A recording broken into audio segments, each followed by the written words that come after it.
I had made a video a while ago. I'm probably not going to post it just because I sound like I'm stroking my own ego, like way too much. I almost like can't get myself to post it, even though it has really good information in it. I sound like I'm being so self-centered. I want to kind of explain, like kind of do a redo on that, but without, stroking my own ego here. So I had talked about I am most likely neurodivergent. It only makes sense that I would be neurodivergent just because of who I am, right? The things I watch out for, the deeper meanings, and more specifically, I am gifted. Now, this sort of gets into another video that I had done where I talk about everything culminating, like everything that was bad or like things that I didn't think were going to work out in my favor clearly have. Because when I was in school, like realistically, just looking at who I am and looking at the chart for like giftedness, I'm like hitting 95 or like 90% of these traits, dude. Yeah, here's some of them. Fascination with theory, wide range of interests, early emotional awareness, awareness of a need for complexity, tendency to predict consequences and foresee problems, needing intellectual stimulation challenges, tendency to make connections across domains, and early concern for an ongoing need to explore existential issues. Maybe like highly developed morals, preference for logic and fairness. Yeah, I mean, I don't want to keep going on, but this is a chart between autism, ADHD, and giftedness from Trending Paths.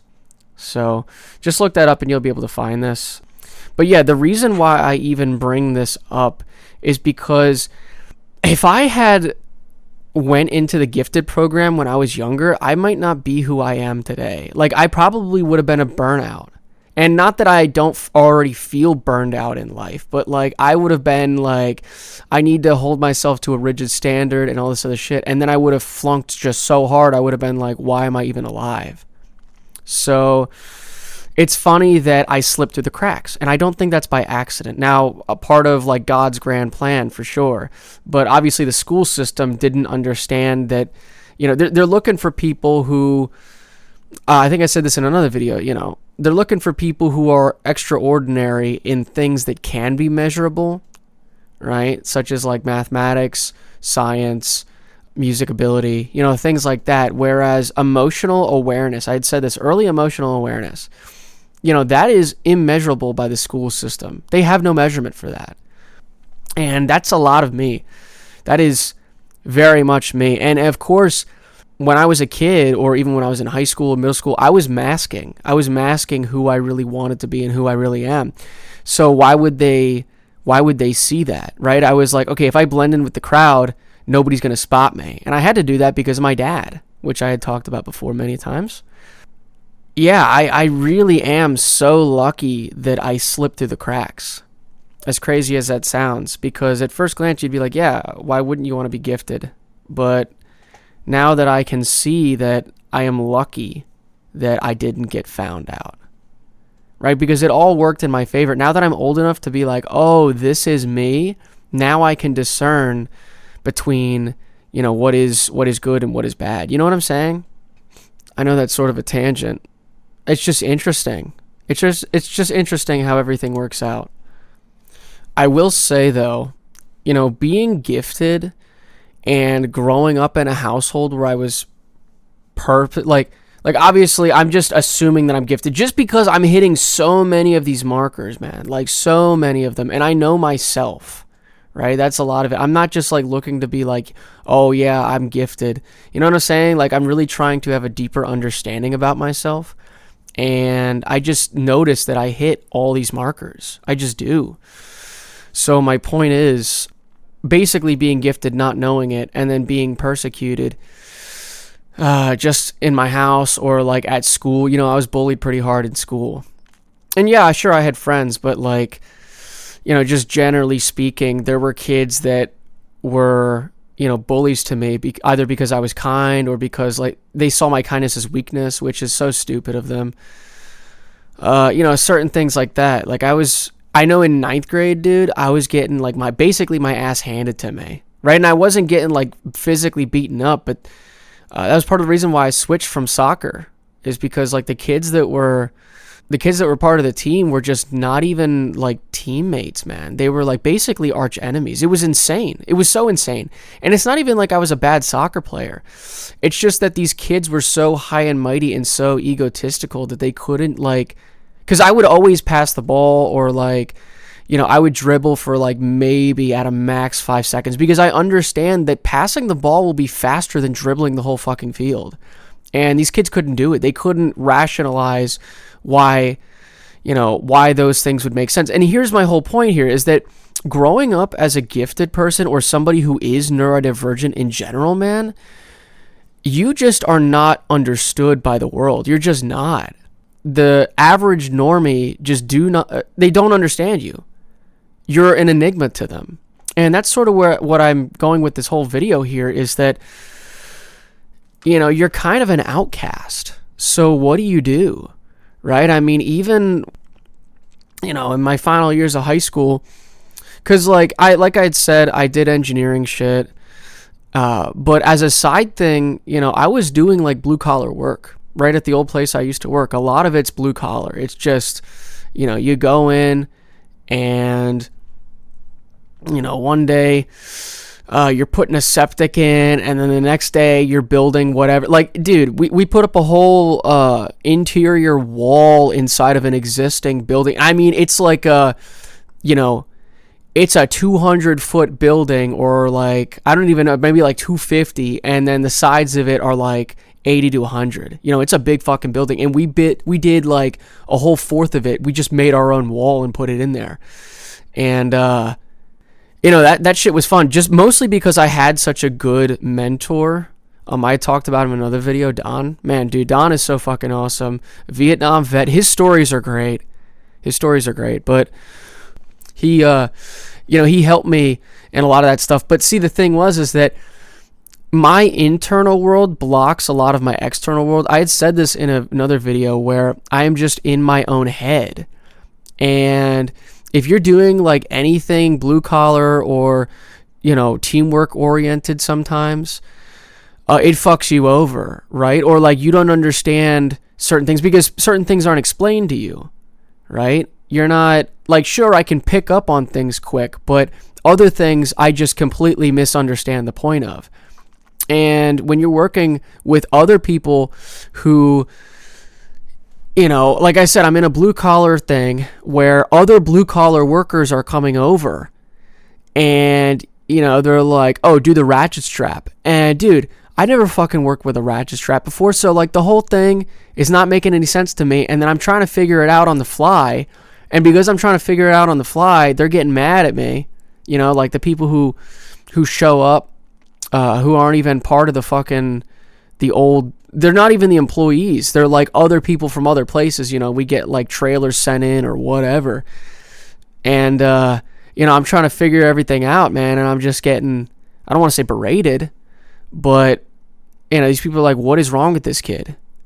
And this is my whole point here, is that you are so misunderstood when you're neurodivergent, man. You're just so misunderstood. It's crazy.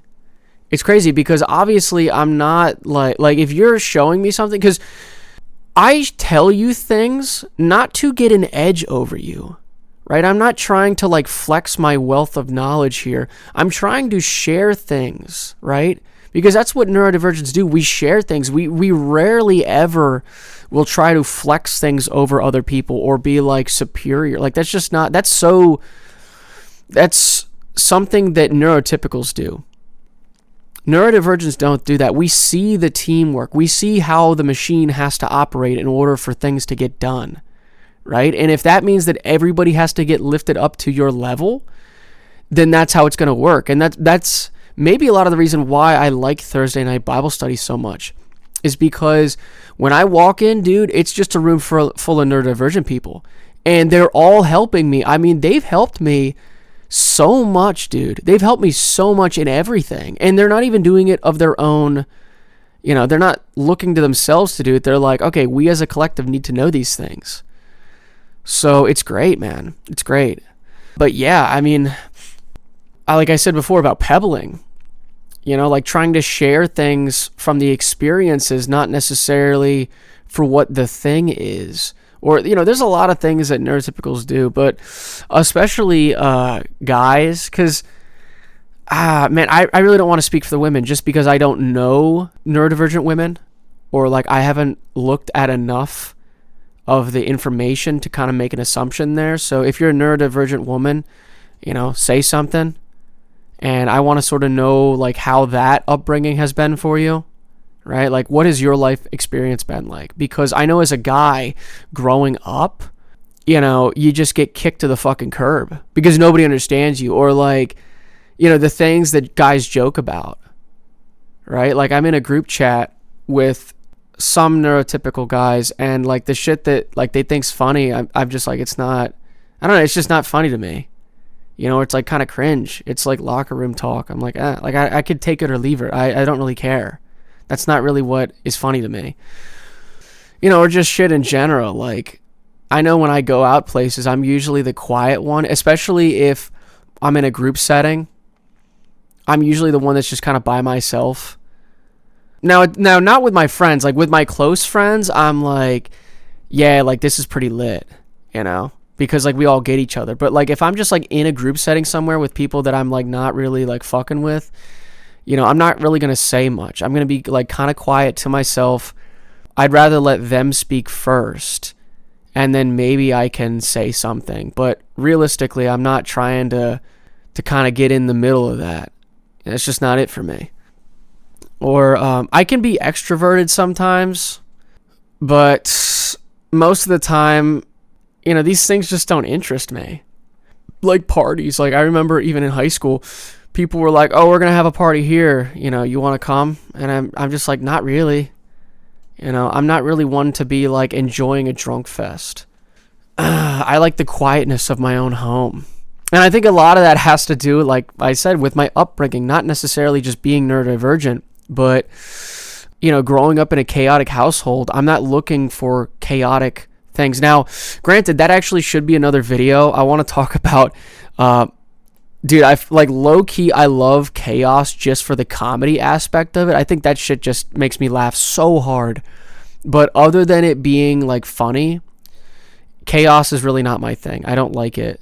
Because like I said, I grew up in a chaotic household. Why would I want to revert back to that when I've seen how much damage it's done to me? Yeah, dude. Also, like, growing up, I wasn't really allowed to bloom in my house. So a lot of the neurodivergent tendencies were kind of like hidden away because you have to conform, right? In a household where you are berated, belittled, beaten down for your ideas, you can do nothing right. You're going to hide. You're going to go to, a place where you're not being beaten if you just fall in line, which is part of the reason why I am so adamant on you not falling in line if you are currently, because you will just be living somebody else's life. You're never going to live your own life, right? You're going to be somebody else's slave. And I don't want you to be like that. I don't.